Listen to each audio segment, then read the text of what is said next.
Shabbat Shalom Mevorach, Medaber Israël Chavim Mira Nana. On est parachat Noach, c'est 1783. Le premier pasuk qui parle de Noach dit Ish, le traite de Ish, Tzadik, Tamim, Haya Betorotav, et Haelokim, Italech Noach. C'était un homme tzaddik injuste, Tamim, intègre, parfait. Il était dans ses générations corrompues, et il suivait les chemins d'Hachem. Il était avec Hachem. On ne peut pas plus grand compliment.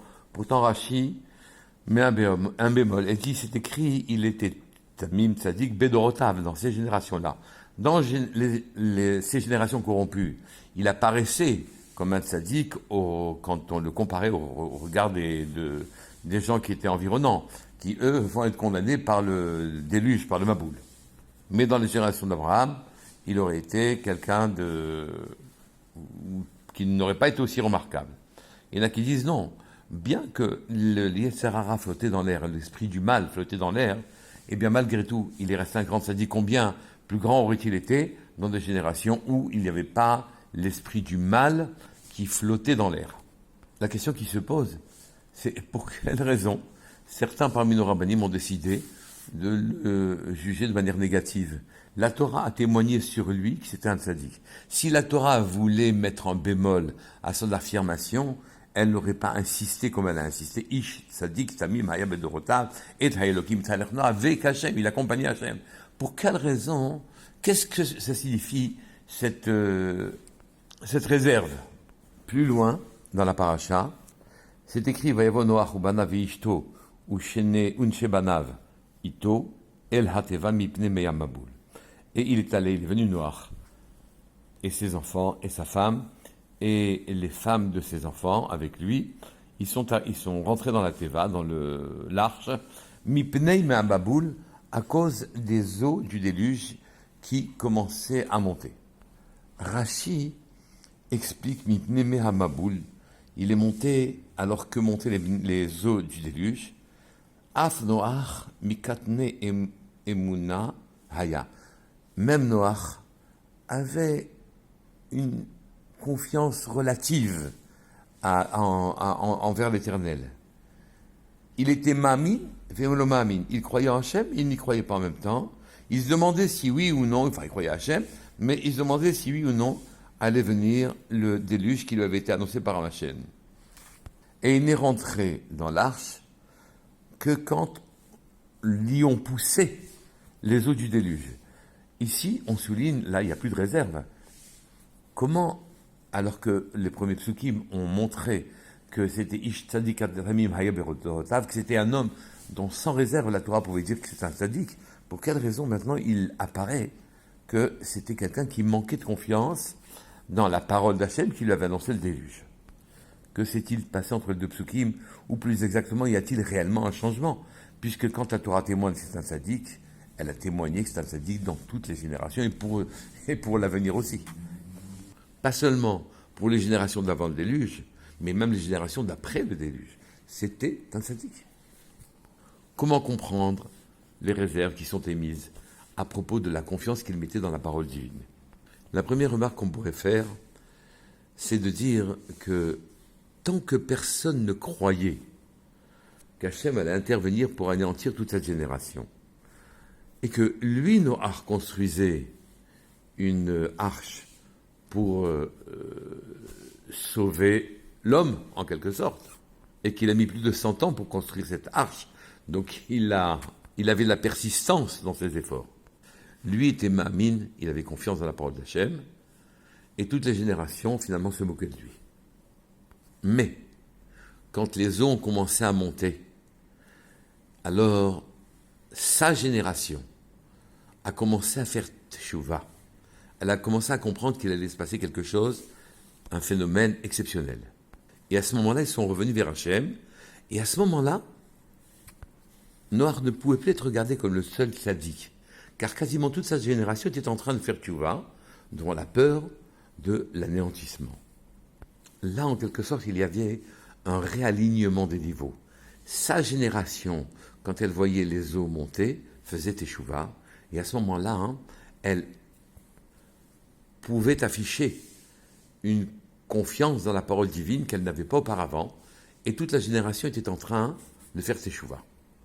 Donc Noach n'était pas le seul sadique à ce moment-là.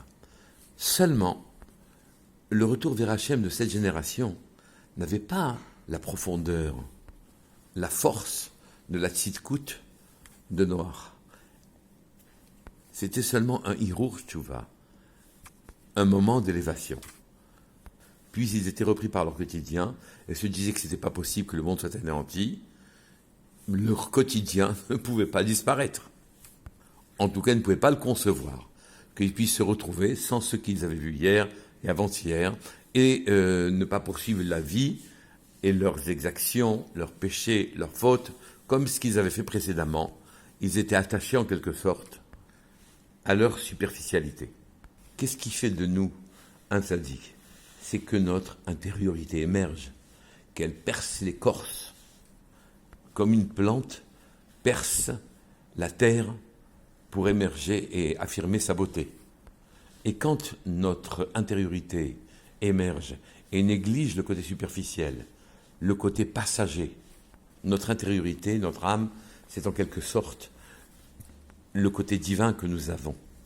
Et ce côté divin-là, quand il s'affiche, qu'il s'affirme, qu'il est perceptible, que tout le monde le ressent devant l'incongruité d'une situation où le monde va être détruit, puisque c'est l'âme de la personne qui émerge à ce moment-là, l'âme de Noach, ou l'âme des Réchaïm de l'époque, qui ont fait tchouva, quand l'âme émerge, se montre dans toute sa beauté, alors à ce moment-là, il n'y a pas beaucoup de différence entre Noach et ses contemporains. C'est un grand moussard en quelque sorte.